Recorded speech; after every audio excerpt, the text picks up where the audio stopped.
नमस्कार साथियों, आप सभी का जो है ज्ञान तिलक आईएएस एकेडमी में स्वागत है। मैं रुपेश वर्मा आप सभी लोगों का स्वागत करता हूं। दोस्तों, आज हम लोग का टॉपिक है इसमें हिमालय का प्रादेशिक विभाजन आज हम लोग पढ़ेंगे। इसमें सिडनी बुर्रार्ड का वर्गीकरण पढ़ेंगे कि उनके द्वारा जो है हिमालय को नदियों के आधार पर, प्रदेशों के आधार पर कितने भागों में विभाजित किया गया है। जैसा कि हमारा ये टॉपिक जो है ट्रांस हिमालय से शुरू हुआ था। ट्रांस हिमालय, बृहद हिमालय, लघु हिमालय, शिवालिक हिमालय और फिर जो है यहाँ तक कंप्लीट हो चुका है। आज इसके बाद हमारा ये है कि हिमालय का प्रादेशिक वितरण या प्रादेशिक विभाजन हम लोग देखेंगे। और हम लोग जो है अगर घाटी के संदर्भ में देखा जाए तो इसमें जो है जैसे STSZ हो गया है और फिर जो है MCT हो गया है, MBF हो गया है, HFF हो गया है। मतलब इन सारी चीजों को जो है वीडियो आपका YouTube पर पड़ चुका है। तो आज हम लोग जो है देखते हैं इसमें सिडनी बुर्रार्ड का वर्गीकरण। दोस्तों, इसमें सबसे पहले एक छोटा सा इंडिया का मैप सबसे पहले बनाना है खुद को समझने के लिए।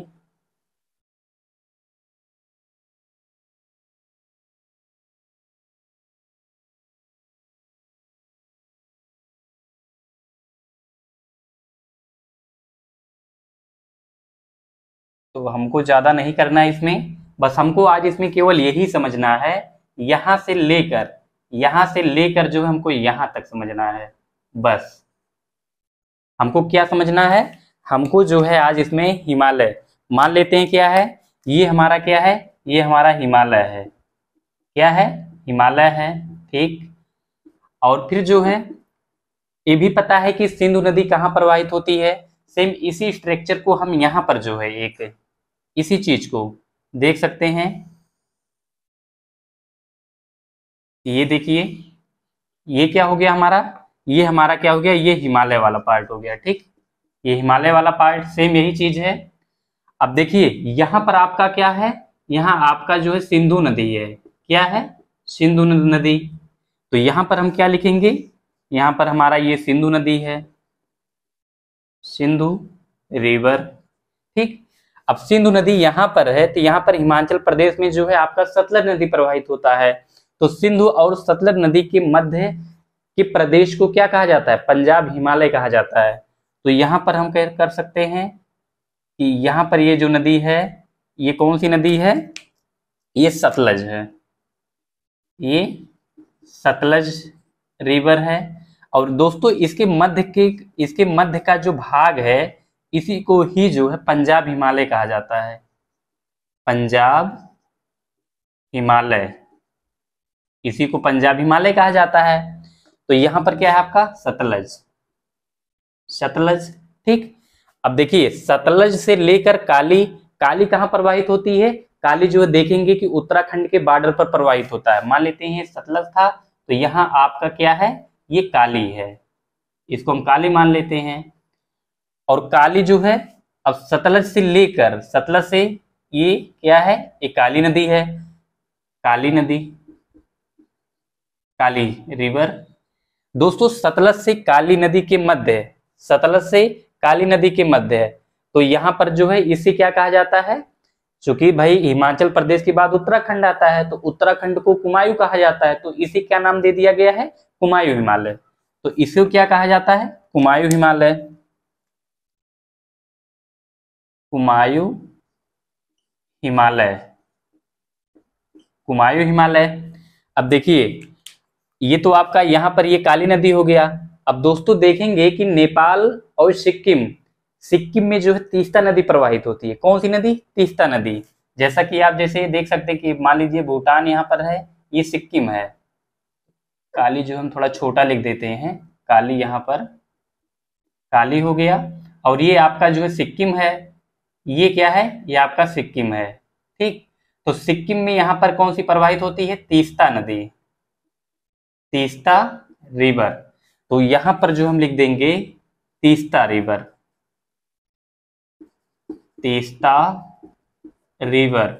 तो दोस्तों अब इसमें हमको क्या करना है, इसमें हम क्या बताएंगे कि काली नदी और तीस्ता नदी के मध्य के भाग को क्या कहा जाता है। यहाँ पर क्या कहा जाएगा, जैसे यहाँ पर जैसे देख सकते हैं कि उत्तराखंड के बाद यहाँ पर नेपाल आ जाता है, नेपाल के बाद सिक्किम आ जाता है। तो नेपाल को क्या कहते हैं, काठमांडू कहते हैं या नेपाल हिमालय कहते हैं। तो इसे क्या कहेंगे, नेपाल हिमालय। नेपाल हिमालय, नेपाल हिमालय कहते हैं इसे। और फिर उसके बाद तीस्ता से लेकर यहाँ पर दिहांग या ब्रह्मपुत्रा नदी प्रवाहित होती है। कौन सी नदी प्रवाहित होती है? दिहांग या ब्रह्मपुत्रा नदी। यहाँ कौन सी नदी है? दिहांग या ब्रह्मपुत्रा नदी या ब्रह्मपुत्रा रिवर। तो इसे क्या कहा जाता है? यहाँ पर देखेंगे तीस्ता से लेकर यहाँ तक जो है नामचावरवा पर्वत जो है, मतलब इधर देखेंगे तो यहाँ नंगा पर्वत है, यहाँ पर देखेंगे तो नामचावरवा पर्वत है तिब्बत में। तो यहाँ पर जो है इसे असम हिमालय कहा जाता है। क्या कहा जाता है? असम हिमालय, असम हिमालय, असम हिमालय क्या कहा जाता है? अब इसमें फिर से एक बार देखिए, एक बार आप लोग इंडिया का मैप खोलिए, उसमें देखिए कि सिंधु नदी से लेकर ये सिंधु नदी जो है, सिंधु की सहायक देखेंगे किसमें? झेलम है, चिनाब है, रावी है, ब्यास है, सतलज है। ये किसकी सहायक है? ये जो है सिंधु की सहायक है। तो इसमें जो है सिंधु नदी से देखेंगे सतलज तक इसे पंजाब हिमालय कहा जाता है, और सतलज नदी से काली नदी तक देखेंगे कुमायूं हिमालय कहा जाता है। काली नदी से तीस्ता नदी के मध्य देखेंगे तो इसे पंजाब हिमालय, नेपाल हिमालय कहा जाता है। और तीस्ता नदी से दिहांग नदी या ब्रह्मपुत्रा नदी के मध्य के भाग को जो है यहाँ पर असम हिमालय कहा जाता है। तो ये हमारा इस तरीके से सिडनी बुर्राट का वर्गीकरण जो है, इन्होंने हिमालय को 4 भागों में विभाजित किया था। कितने? 4 भागों में, 4 भागों में जो ये विभाजित किए थे। ये हो गया। अब इसमें जो हम लोग देखेंगे, ये तो हमारा हिमालय हो गया। अब हिमालय के अतिरिक्त हमको इसमें भाबर कहाँ होता है, खादर कहाँ होता है? देखिए दोस्तों, ये आपका जैसे हिमालय हो गया। अब हिमालय का जो निचला भाग है, जैसे ये वाला पार्ट, ये इसे क्या कहेंगे? भाबर कहा जाता है। तो पहले हम हेडिंग लिख लेते हैं कौन कौन सा पढ़ना है हमको। जैसे ये हमारा जो है भाबर पढ़ना है, और फिर तराई पढ़ना है, खादर पढ़ना है, और बांगर पढ़ना है। क्या पढ़ना है? बांगर। ठीक। तो इसमें अब बांगर जो हमारा स्टार्ट होता है, ये देख सकते हैं, ये क्या है? ये बांगर क्षेत्र है। ये हमारा क्या है? बांगर क्षेत्र है। ठीक, बांगर क्षेत्र, इसी को बांगर कहा जाता है, बांगर क्षेत्र। इसमें जो है बांगर क्षेत्र कहा जाता है। अब बांगर क्षेत्र किसे कहा जाता है? देखिए यहाँ पर जो है हिमालय को काटते हुए क्या है कि इसमें क्या पहले बताएंगे, हिमालय के दक्षिण में क्या है? ये हमारा हिमालय है। हिमालय के दक्षिण में भाबर क्षेत्र का विस्तार पाया जाता है। सबसे पहला हमको क्या बताना है? विस्तार। विस्तार कहाँ पाया जाता है? हिमालय के दक्षिणी भाग में जो है भाबर का विस्तार पाया जाता है। अब भाबर का निर्माण कैसे होता है? तो इसका निर्माण कैसे हो रहा है? देख रहे हैं यहाँ पर सिंधु नदी, सतलज नदी, काली नदी और तीस्ता नदी, ब्रह्मपुत्रा नदी, इन नदियों के द्वारा क्या किया जाता है कि हिमालय का अपर्दन किया जाता है, हिमालय को काटा जाता है। और जब हिमालय को काटा जाता है तो यही नदियां जो है क्या करती हैं, लाकर यहाँ पर जो है बोल्डर और बड़े बड़े चट्टान के रूप में जो है यहाँ पर निक्षेपित कर देती हैं। कंकड़, पत्थर, बजरी, चट्टान, बोल्डर जिसे कहा जाता है, उसे लाकर यहाँ पर निक्षेपित कर दिया जाता है। क्या कर दिया जाता है? निक्षेपित कर दिया जाता है। जब इस यहाँ पर बड़ी नदियों के द्वारा जो है हिमालय को काट कर चट्टानों को, बोल्डरों को, गुलास्म को, बजरी को यहाँ पर निक्षेपित कर दिया जाता है, तो यहाँ पर क्या होता है कि जो छोटी नदियां होती हैं, हिमालय से जो छोटी नदियां निकलती हैं, वो क्या होती हैं? इस बड़े बड़े चट्टानों के नीचे जो है ये क्या होती हैं? विलुप्त हो जाती हैं। क्या हो जाती हैं? विलुप्त हो जाती हैं। जब यहाँ पर ये विलुप्त हो जाती हैं तो फिर क्या होता है? ये यहाँ पर विलुप्त हो जाएंगे। फिर उसके बाद ये आपका आ जाएगा कि तराई वाला पार्ट। क्या आ जाएगा?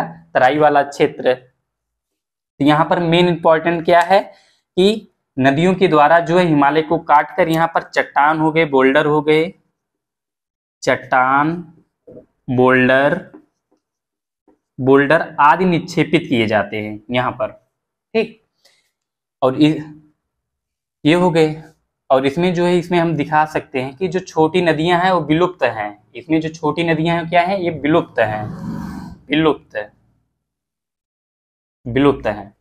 अब दोस्तों आपका क्या आ जाता है, ये आपका इधर आ जाता है, ये आपका तराई क्षेत्र। कौन सा क्षेत्र आ जाएगा, ये आपका तराई क्षेत्र आ जाता है। तराई क्षेत्र, देखिए तराई क्षेत्र में क्या होता है, जो नदियां, छोटी नदियां यहाँ पर विलुप्त हुई रहती हैं, वही नदियां जो है और बड़ी नदियां आकर हिमालय में यहाँ पर जो है तराई क्षेत्रों में यहाँ पर प्रकट हो जाती हैं। इसे क्या कहते हैं, तराई, तराई क्षेत्र, तराई क्षेत्र, तराई क्षेत्र। तो इसमें क्या है, इसमें क्या है भैया, इसमें ये है कि जो भाबर क्षेत्र में जो छोटी छोटी नदियां भाबर क्षेत्र में विलुप्त हो जाती हैं, केवल बड़ी ही नदियां इसके ऊपर प्रकट होती हैं, दिखाई देती हैं।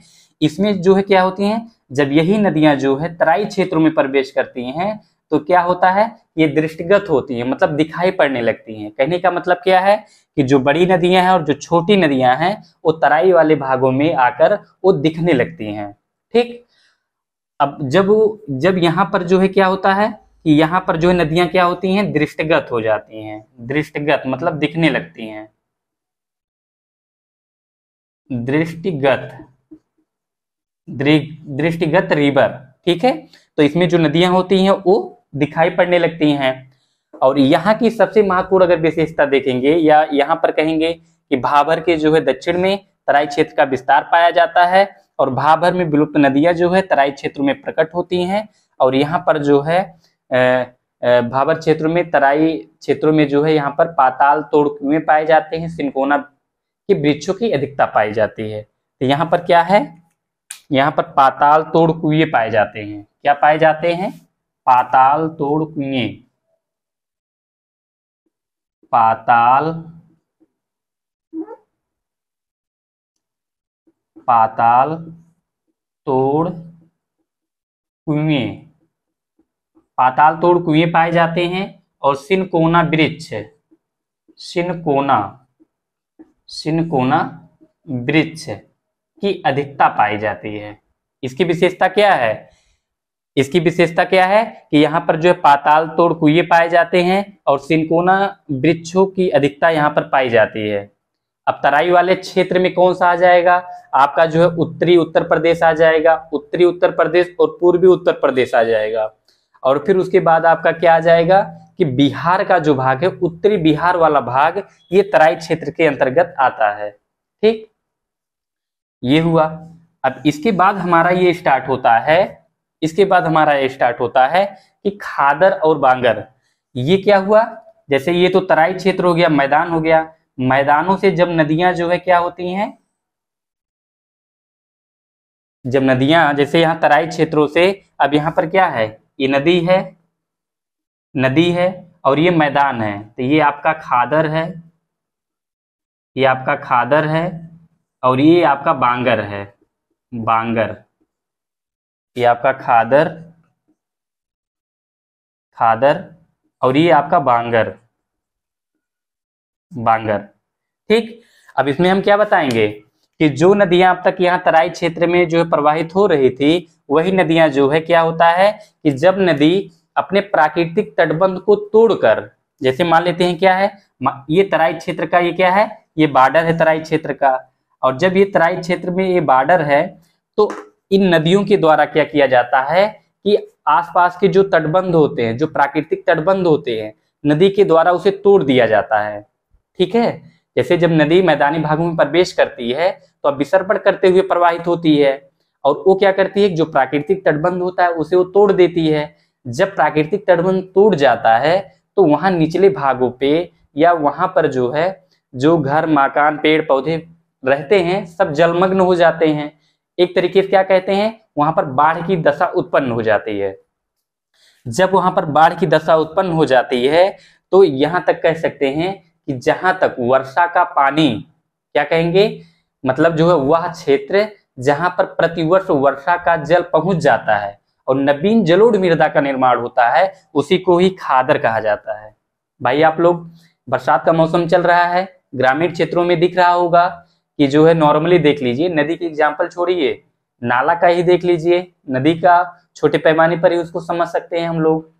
ठीक, कि कोई भी चीज बह रहा है, मान लीजिए कोई भी चीज ऐसे बह रहा है और उसका ये क्या है, ये उसका दीवाल है, ये दीवाल है, और ये इसको तोड़कर इधर चला जाए, इधर चला जाए, और यहाँ पर जो है क्या रहे, पेड़ मकान ये सब रहे, तो यहाँ पर जो बाढ़ आ जाता है इसी को ही क्या कहा जाता है, नवीन जलोढ़ मृदा को ही जो है खादर कहा जाता है, या नए जलोढ़ मृदा का जो निर्माण होता है उसी को खादर कहते हैं।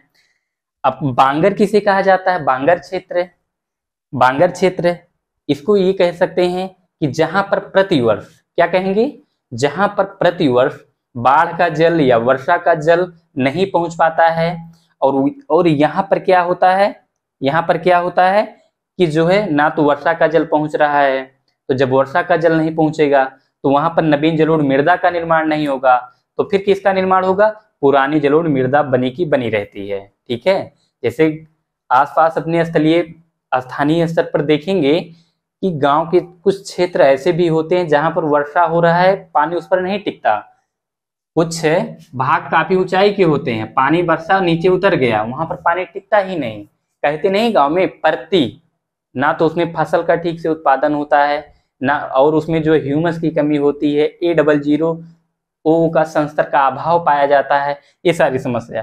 तो खैर हमको जानना इसमें बांगर किसे कहते हैं, बांगर किसे कहते हैं, जहां पर प्रतिवर्ष वर्षा का जल या बाढ़ का जल नहीं पहुंच पाता है, नवीन जलोढ़ मृदा का निर्माण नहीं हो पाता है, पुरानी जलोढ़ मृदा का निर्माण हुआ रहता है, उसी को ही जो है बांगर कहा जाता है।